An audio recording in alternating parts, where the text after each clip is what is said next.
भगवान परशुराम ने 21 बार क्षत्रिय कुल का सर्वनाश क्यों किया था? क्या है वो गहरा रहस्य? भगवान परशुराम को कौन नहीं जानता है। उन्हें जगत के पालनहार भगवान विष्णु का छठा अवतार माना जाता है। कहते हैं कि परशुराम जी ने 21 बार समस्त क्षत्रिय वंशों का संहार कर भूमि को क्षत्रिय विहीन कर दिया था। इसका उल्लेख पुराणों में भी मिलता है। लेकिन क्या आप जानते हैं कि भगवान परशुराम ने ऐसा क्यों किया था? मैं हूं आपका दोस्त धीरेन्द्र राघव चंदेल। आपका अपने इस टोटल फैक्ट्स फंडा में स्वागत है। अगर आप इस चैनल पर पहली बार आए हैं तो चैनल को एक बार लाइक और सब्सक्राइब जरूर कर ले। भगवान परशुराम द्वारा 21 बार क्षत्रियों के संहार के पीछे एक रोचक कहानी है। दरअसल महिष्मती नगर के राजा सहस्त्रार्जुन क्षत्रिय समाज के हय वंश के राजा कार्तवीर्य और रानी कौशिक के पुत्र थे। सहस्त्रार्जुन का वास्तविक नाम अर्जुन था। कहते हैं कि उन्होंने भगवान दत्तात्रेय को अपनी तपस्या द्वारा प्रसन्न करके उनसे 10,000 हाथों का आशीर्वाद प्राप्त किया था। इसके बाद से ही अर्जुन का नाम सहस्त्रार्जुन पड़ा।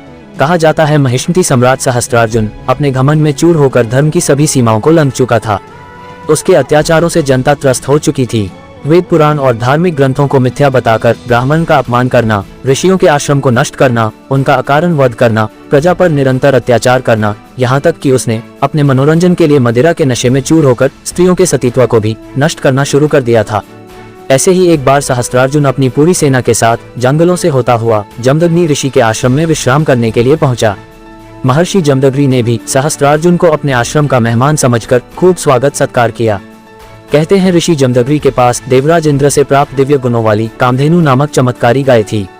जमदग्नि ऋषि ने कामधेनु गाय के मदद से देखते ही देखते कुछ ही पलों में सहस्त्रार्जुन की पूरी सेना के लिए भोजन का प्रबंध कर दिया। कामधेनु गाय की ऐसी अद्भुत शक्तियों को देखकर सहस्त्रार्जुन के मन में उसे पाने की इच्छा जाग उठी। उसने ऋषि जमदग्नि से कामधेनु को मांगा, लेकिन उन्होंने ये कहकर उसे देने से इनकार कर दिया कि यह गाय ही उनके जीवन के भरण पोषण का एकमात्र जरिया है। लेकिन सहस्त्रार्जुन कहाँ मानने वाला था। सहस्त्रार्जुन ने क्रोध में आकर ऋषि जमदग्नि के आश्रम को उजाड़ दिया और कामधेनु गाय को अपने साथ ले जाने लगा। लेकिन तभी कामधेनु सहस्त्रार्जुन के हाथों से छूटकर स्वर्ग की ओर चली गई। इसके बाद जब भगवान परशुराम अपने आश्रम पहुंचे तो अपने आश्रम को तहस नहस देखकर और अपने माता पिता के अपमान की बातें सुनकर क्रोध में आ गए और उन्होंने उसी वक्त सहस्त्रार्जुन और उसकी सेना का नाश करने का संकल्प लिया।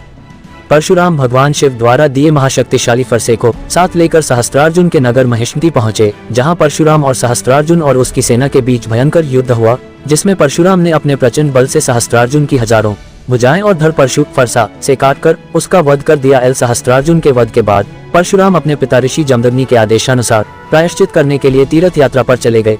लेकिन तभी मौका पाकर सहस्त्रार्जुन के पुत्रों ने अपने सहयोगी क्षत्रियों की मदद से तपस्यारत ऋषि जमदग्नि का उनके ही आश्रम में सिर काटकर उनका वध कर दिया। सहस्त्रार्जुन के पुत्रों ने आश्रम के सभी ऋषियों का भी वध करते हुए आश्रम को जला दिया। तभी माता रेणुका ने सहायतावश अपने पुत्र परशुराम को विलाप स्वर में पुकारा। जब परशुराम माता की पुकार सुनकर आश्रम पहुंचे तो माता को विलाप करते देखा और वहीं पास ही पिता का कटा सिर और उनके शरीर पर 21 घाव देखे।